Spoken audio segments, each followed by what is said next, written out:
नमस्कार मित्रों, स्वागत है आपका हमारे चैनल भारत की कथाएं में। अभी तक आपने हमारे चैनल भारत की कथाएं को सब्सक्राइब नहीं किया है तो सबसे पहले सब्सक्राइब कर लें। तो चलिए शुरू करते हैं आज की कथा।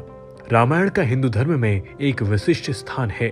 मनुष्य जाति के जीवन और उसके कर्मों का विशेष प्रकार से रामायण में विवरण दिया गया है। इसमें भगवान राम और देवी सीता के जन्म एवं जीवन यात्रा का वर्णन है। हम में से अधिकांश लोगों को रामायण की कहानी पता है, लेकिन इस महाकाव्य से जुड़े कुछ ऐसे भी रहस्य हैं जिसके बारे में लोगों को जानकारी नहीं है। आज हम आपके सामने रामायण से जुड़े ऐसे ही 13 रहस्य उजागर कर रहे हैं। ऐसा माना जाता है कि मूल रूप से रामायण की रचना ऋषि वाल्मीकि द्वारा की गई थी, लेकिन कई अन्य संतों और वेद पंडितों जैसे तुलसीदास, संत एकनाथ इत्यादि ने भी इसके अन्य संस्करणों की रचना की है। हालांकि प्रत्येक संस्करण में अलग अलग तरीके से कहानी का वर्णन किया गया है, लेकिन मूल रूपरेखा एक ही है। ऐसा माना जाता है कि रामायण की घटना चौथी थी और 5वीं शताब्दी ईसा पूर्व की है। रामायण के हर 1000 श्लोक के बाद आने वाले पहले अक्षर से गायत्री मंत्र बनता है। गायत्री मंत्र में 24 अक्षर होते हैं और वाल्मीकि रामायण में 24,000 श्लोक हैं। रामायण के हर 1000 श्लोक के बाद आने वाले पहले अक्षर से गायत्री मंत्र बनता है।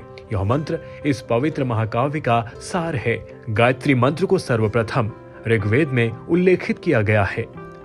श्री राम के माता पिता एवं भाइयों के बारे में प्रायः सभी जानते हैं, लेकिन बहुत से कम लोगों को यह मालूम है कि राम की एक बहन भी थी जिसका नाम शांता था। वे आयु में चारों भाइयों से काफी बड़ी थी। उनकी माता कौशल्या थी। ऐसी मान्यता है कि एक बार अंग देश के राजा रोमपद और उनकी रानी वर्षिणी अयोध्या आए। उनको कोई संतान नहीं थी। बातचीत के दौरान राजा दशरथ को जब यह मालूम हुआ तो उन्होंने कहा, मैं अपनी बेटी शांता आपको संतान के रूप में दूंगा। यह सुनकर रोमपद और वर्षिणी बहुत खुश हुए। उन्होंने बहुत स्नेह से उसका पालन पोषण किया और माता पिता के सभी कर्तव्य निभाए। एक दिन राजा रोमपद अपनी पुत्री से बातें कर रहे थे। उसी समय द्वार पर एक ब्राह्मण आए और उन्होंने राजा से प्रार्थना की कि वर्षा के दिनों में वे खेतों की जुताई में राज दरबार की ओर से मदद प्रदान करें। राजा को यह सुनाई नहीं दिया और वे पुत्री के साथ बातचीत करते रहे।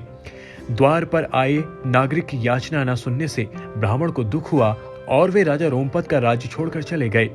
वह ब्राह्मण इंद्र के भक्त थे।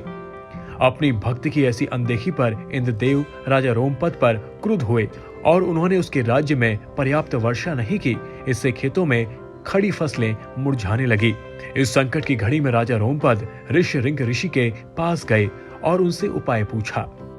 ऋषि ने बताया कि वे इंद्रदेव को प्रसन्न करने के लिए यज्ञ करें। ऋषि ने यज्ञ किया और खेत खलियान पानी से भर गए। इसके बाद ऋषिरिंग ऋषि का विवाह शांता से हो गया और वे सुखपूर्वक रहने लगे। बाद में ऋषि श्रृंग ने दशरथ की पुत्री कामना के लिए पुत्र कामेष्ट यज्ञ करवाया था। जिस स्थान पर उन्होंने यह यज्ञ करवाया था वह अयोध्या से लगभग 39 किलोमीटर पूर्व में था। वहां आज भी उनका आश्रम है और उनकी तथा उनकी पत्नी की समाधियां हैं। राम को भगवान विष्णु का अवतार माना जाता है, लेकिन आपको पता है कि उनके अन्य भाई किसके अवतार थे?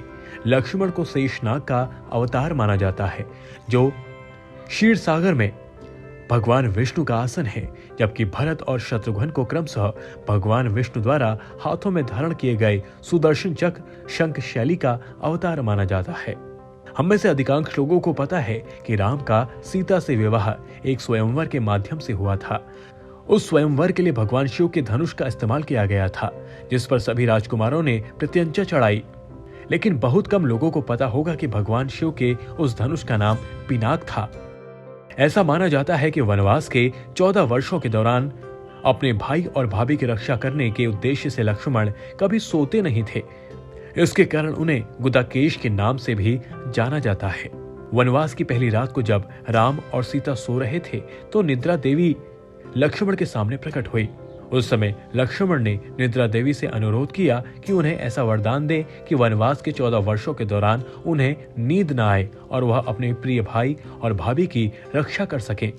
निद्रा देवी इस बात पर प्रसन्न होकर बोली कि अगर कोई तुम्हारे बदले 14 वर्षों तक सोए तो तुम्हें यह वरदान प्राप्त हो सकता है।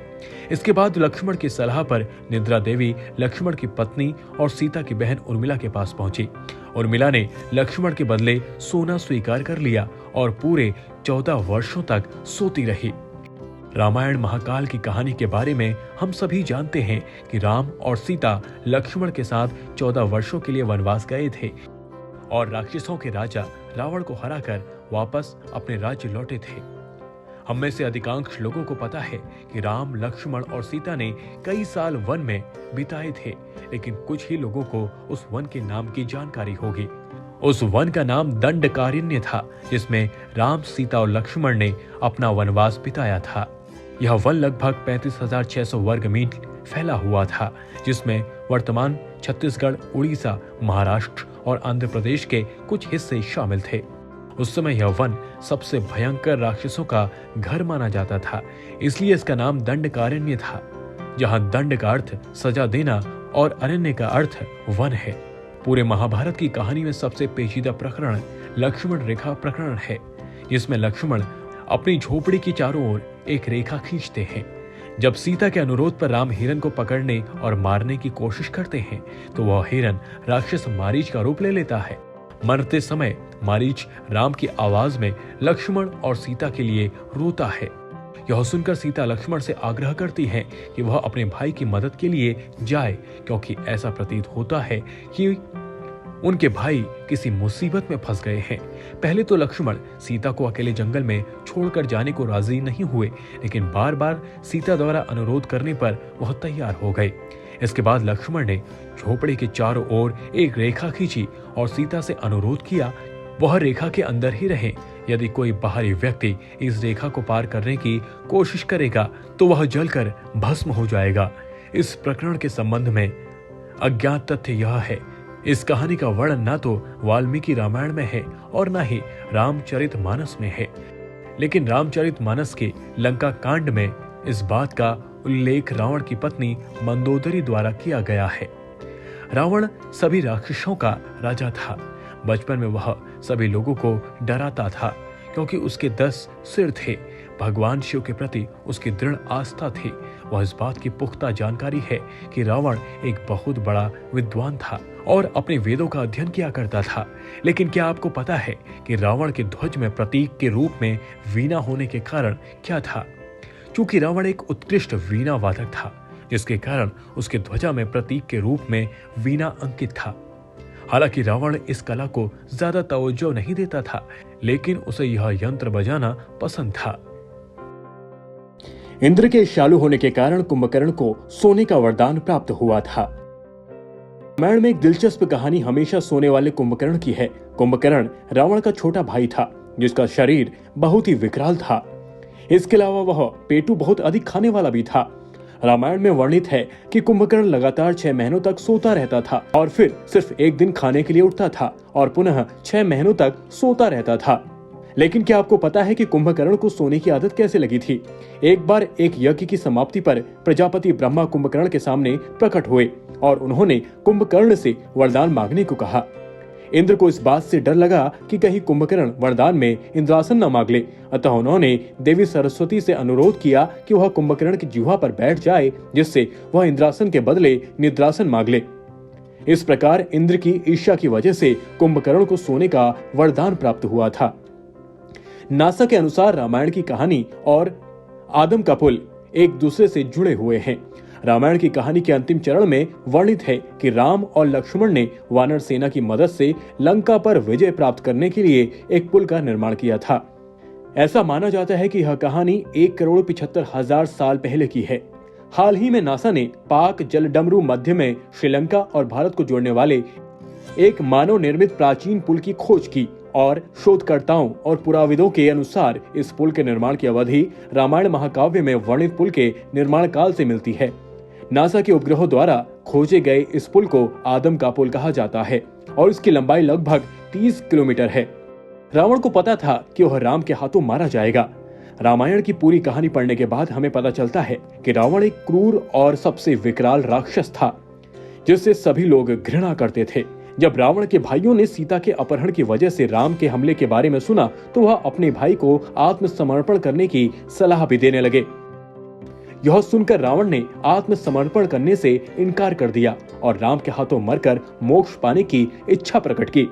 उसने कहा कि अगर राम और लक्ष्मण दो सामान्य इंसान हैं तो सीता मेरे पास ही रहेगी, क्योंकि मैं आसानी से उन दोनों को परास्त कर दूंगा और यदि वे देवता हैं तो उन दोनों के हाथों मरकर मोक्ष प्राप्त कर दूंगा।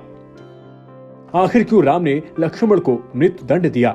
रामायण में वर्णित है कि राम ने न चाहते हुए भी जान से प्यारे अपने छोटे भाई लक्ष्मण को मृत्यु दंड दिया था। आखिर क्यों भगवान राम ने लक्ष्मण को मृत्यु दंड दिया? यह घटना उस वक्त की है जब श्री राम लंका विजय के बाद अयोध्या लौट आए थे और अयोध्या के राजा बन गए थे। एक दिन यम देवता को महत्वपूर्ण चर्चा करने के लिए श्री राम के पास जाते देखा। चर्चा प्रारंभ करने से पूर्व उन्होंने भगवान राम से कहा कि आप मुझे वचन दें कि जब तक मेरे और आपके बीच वार्तालाप होगी हमारे बीच कोई नहीं आएगा, और जो आएगा उसे आप मृत्यु दंड देंगे। इसके बाद राम लक्ष्मण को यह कहते हुए द्वारपाल नियुक्त कर देते हैं कि जब तक उनकी और यम की बात हो रही है किसी को भी अंदर न आने दें, अन्यथा वह उसे मृत्यु दंड दे देंगे। लक्ष्मण भाई की आज्ञा मानकर द्वारपाल बनकर खड़े हो गए। लक्ष्मण को द्वारपाल बनने के कुछ ही देर बाद वहां पर ऋषि दुर्वासा का आगमन होता है। जब दुर्वासा ने लक्ष्मण से अपने आगमन के बारे में राम को जानकारी देने के लिए कहा तो लक्ष्मण ने विनम्रता के साथ मना कर दिया। इस पर दुर्वासा क्रोधित हो गए। उन्होंने संपूर्ण अयोध्या को श्राप देने की बात कही। लक्ष्मण ने शीघ्र ही यह निश्चय कर लिया उनको स्वयं का बलिदान देना होगा ताकि वो नगर वासियों को ऋषि के श्राप से बचा सके, और उन्होंने भीतर जाकर ऋषि दुर्वासा के आगमन की सूचना दी। अब श्री राम दुविधा में पड़ गए क्योंकि उन्हें अपने वचन के अनुसार लक्ष्मण को मृत्यु दंड देना था। इस दुविधा की स्थिति में श्री राम ने अपने गुरु वशिष्ठ का स्मरण किया और कोई रास्ता दिखाने को कहा। गुरुदेव ने कहा, अपनी किसी प्रिय वस्तु का त्याग उसकी मृत्यु के समान ही है, अतः तुम अपने वचन का पालन करने के लिए लक्ष्मण का त्याग कर दो। लेकिन जैसे ही लक्ष्मण ने यह सुना तो उन्होंने राम से कहा कि आप भूल कर भी मेरा त्याग नहीं करना। आपसे दूर रहने से तो अच्छा है कि मैं अपने वचन का पालन करूं और मैं मृत्यु को गले लगा लूं। ऐसा कहकर लक्ष्मण ने जल समाधि ले ली। राम ने सरयू नदी में डुबकी लगाकर पृथ्वीलोक का परित्याग किया था। ऐसा माना जाता है कि जब सीता ने पृथ्वी के अंदर समाहित होकर अपने शरीर का परित्याग कर दिया था तो उसके बाद राम ने सरयू नदी में जल समाधि लेकर पृथ्वीलोक का परित्याग किया था। अभी तक आपने हमारे चैनल भारत की कथाएं को सब्सक्राइब नहीं किया है तो सबसे पहले सब्सक्राइब कर लें, लाइक और शेयर करना ना भूलें।